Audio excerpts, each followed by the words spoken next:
So I found this crazy Craigslist ad, right? Because again, I'm just wasting my weeks and I'm like, I got to get out of bed. I saw this ad for digital media specialist, which is just gobbledygook. It meant nothing, but the ad was like really well written and it sounded exciting. But I didn't have a resume because I'd worked for myself for, years and years. And so I'm like, what am I going to put? Like, I don't know what to put on a resume. So I'll be clever. I'll write them a cover letter because they asked for that.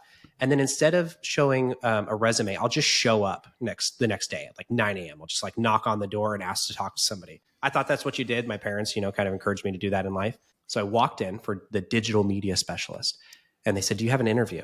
And I was like, no, I have nothing. And they said, well, okay, hold on. We'll just wait around. Curtis will be here in a minute. And he walked by in traditional Curtis fashion, just kind of like caffeinated and running around the workshop. And he said, well, I have a girl coming in for an interview in like 20 minutes. Do you just want to hang out and make it a group interview? And I was like, sure. The kind of the rest is history. We had a very interesting interview, shall I say. I thought I bombed it. Like we just started riffing and going back and forth. And then when it was time, the interview was obviously coming to a natural close. He said, all right, you can go. And I was like, okay, obviously I bombed it. I'll see y'all later. And he stood up and walked out with me and he said, come back in 30 minutes. So he talked to that girl for a little bit longer. And then I came back in 30 minutes and started the very next day. So it's been a wild ride.